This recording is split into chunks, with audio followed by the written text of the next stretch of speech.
Is there anything in video games where literally only you can do it?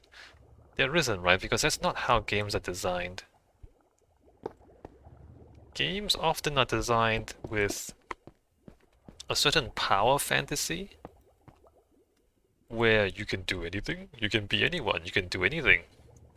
Right now, of course, that's like something that people want in video games, is that freedom to do whatever you want. But if everybody can do everything, then nothing is valuable. Right? Nothing has scarcity value.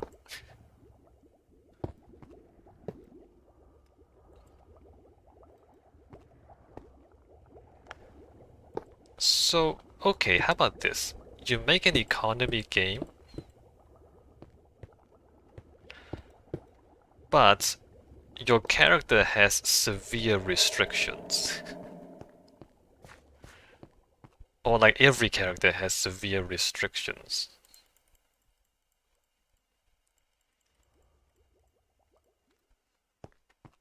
Maybe to the extent that every character has unique restrictions. Where, when you create your character, you are randomly assigned a completely unique skill or ability. And only you have that ability.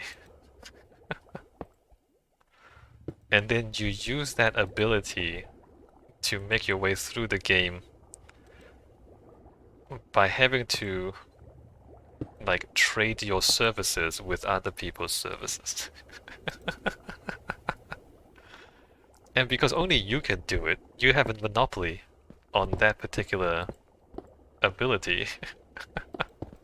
And so then it's up to you. But then everybody else also has a monopoly on their ability, and so then you have to negotiate with them on how to distribute and how to exchange these monopoly products and services. Nobody can take your monopoly away from you, but at the same time, everybody else is also in the same situation.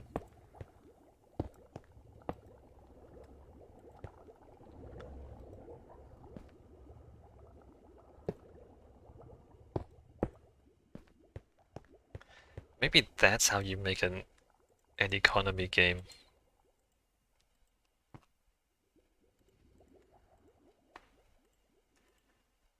You make it so that people can't do everything.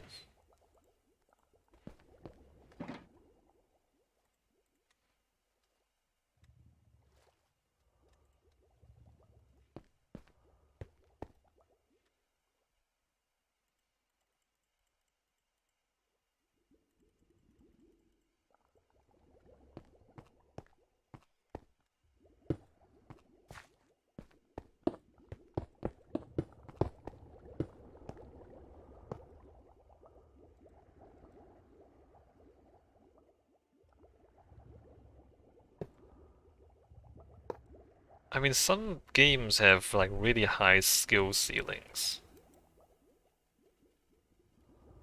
That could be one way of doing it, but then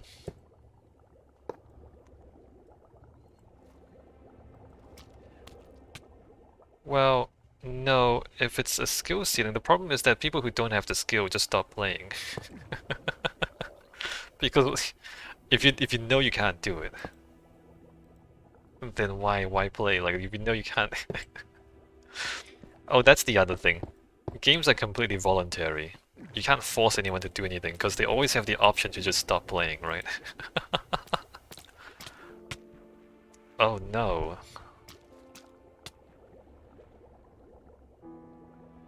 Yeah, no, because games are voluntary. If you want people to play the game has to be fun. And if the power fantasy of being able to do everything is fun, taking that away would make people stop playing the game and then your game fails. So it doesn't work.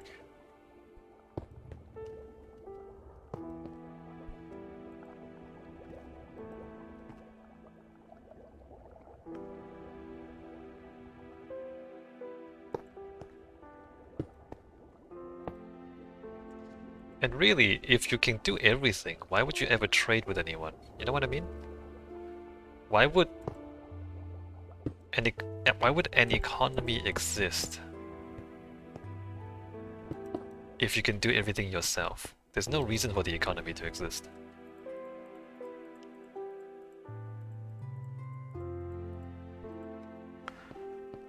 So I'm just coming back to the same conclusion that video games should just not have economies. No interplayer economy.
I mean, some games really have classes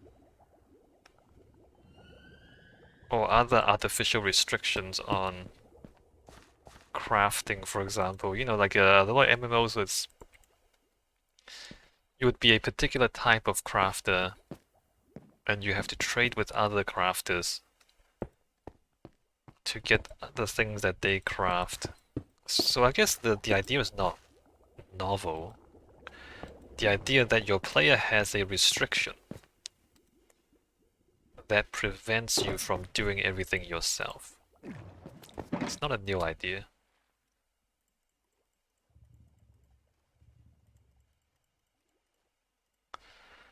But then players just, they make multiple characters and trade with themselves, so they end up doing everything themselves anyway.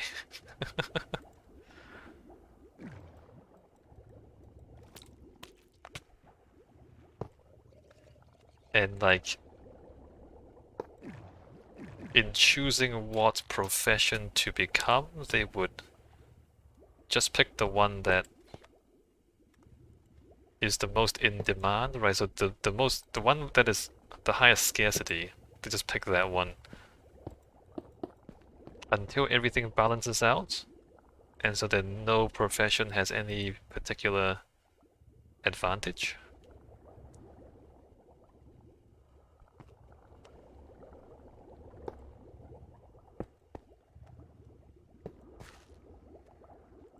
Right, again, you're not doing what you want to do, you're doing whatever's profitable in order to earn the currency to buy the things that then allow you to do what you want to do. Just like a real life job.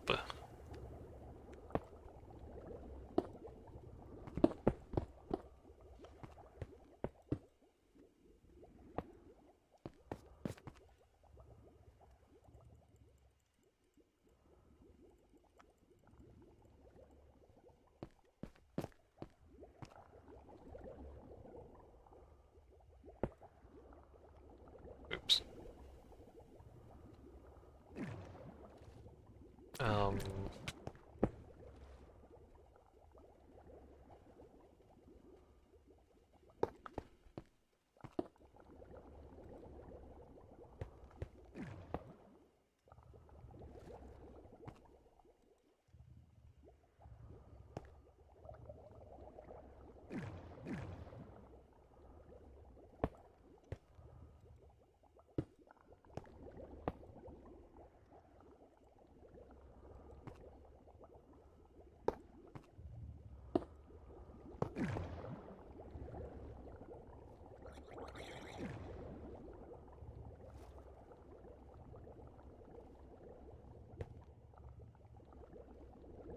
What's going on? Can't see a thing.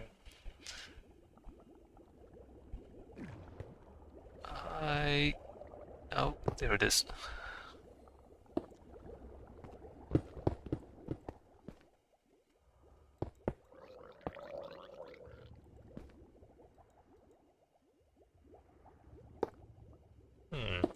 How do loot crates work in Counter-Strike?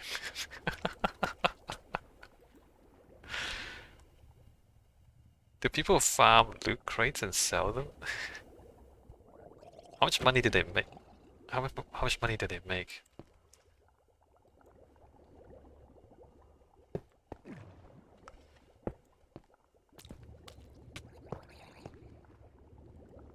And is it in any way detrimental to the game? I guess it's not, because the loot crates are only cosmetics. So it's like completely separate from the gameplay. Like as you play the game, you earn loot crates, right? But they don't affect your in-game performance at all. So I guess that's fine.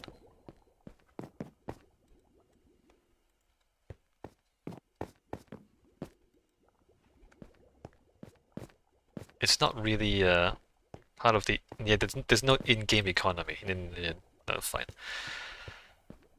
Look, Counter-Strike skins, weapon skins, loot crates are fine.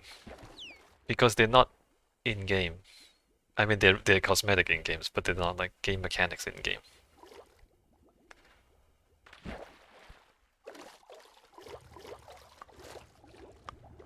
Can I bait this guy to walk into the trap?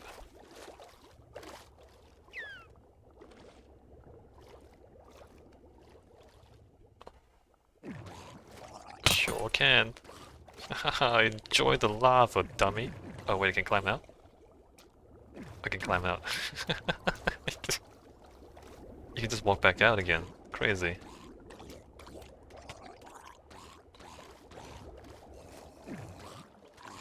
Oh, he's dead.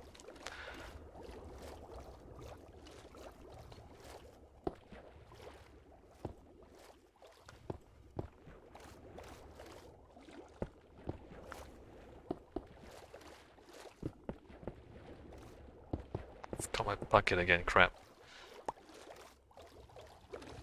Buckets? Magma blocks.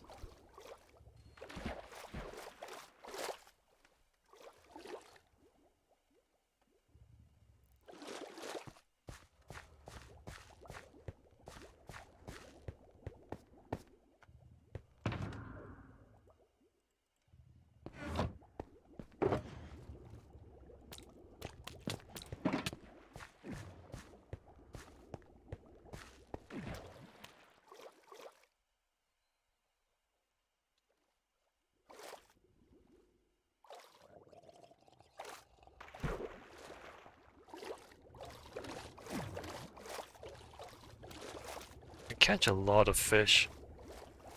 Not so many guardians.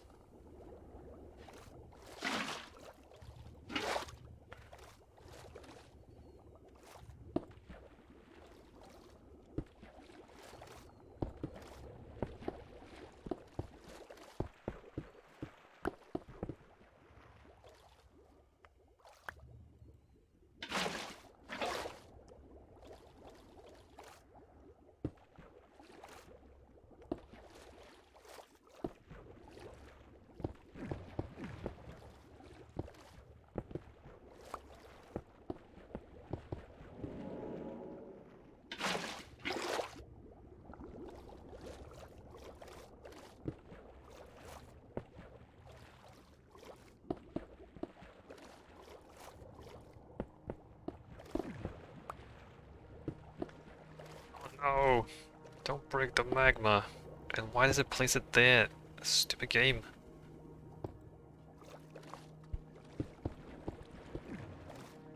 Okay, so the second row of these farming modules are complete. 3 more to go.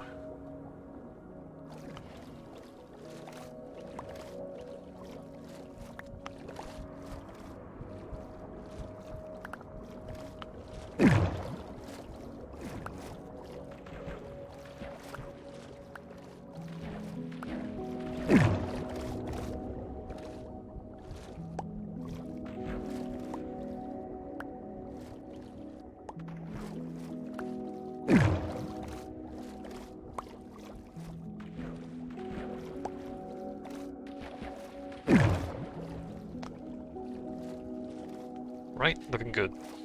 Looking good.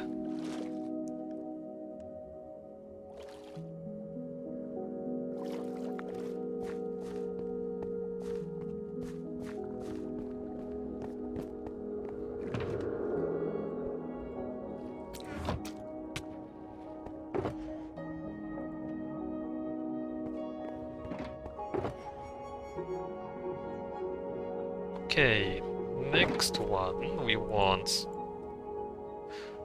Well, what I want to do is...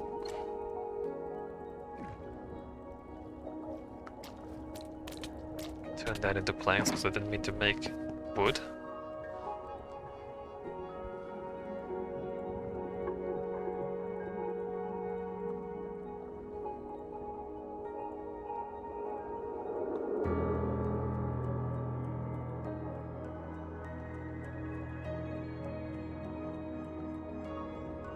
That, and then 1, 2, 3, 4, 5, 6, 7, 8.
I think...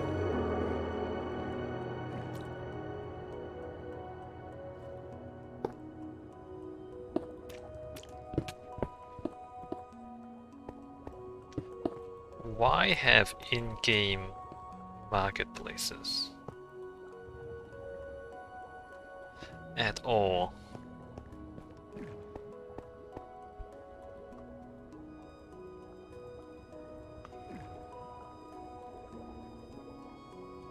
In Diablo 3, and in fact in some other games too, you would pick up items that you can't use, right? So there's a number of character classes in Diablo. So this is before they took out the auction house, or whatever it's called. You would get drops for everything, and the majority of the stuff you pick up, your character can't use. And the idea is you sell the items you can't use on the market, and then you take the money to buy the stuff that you can use from other people on the market. And then later on, when they removed the auction house, they also removed your character picking up stuff that you can't use. So only items of your class will drop.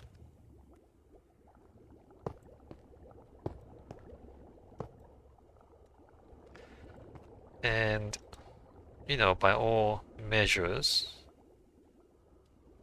the latter system is much better than the former one in terms of enjoyment, player retention, etc. It's just something that people enjoyed more.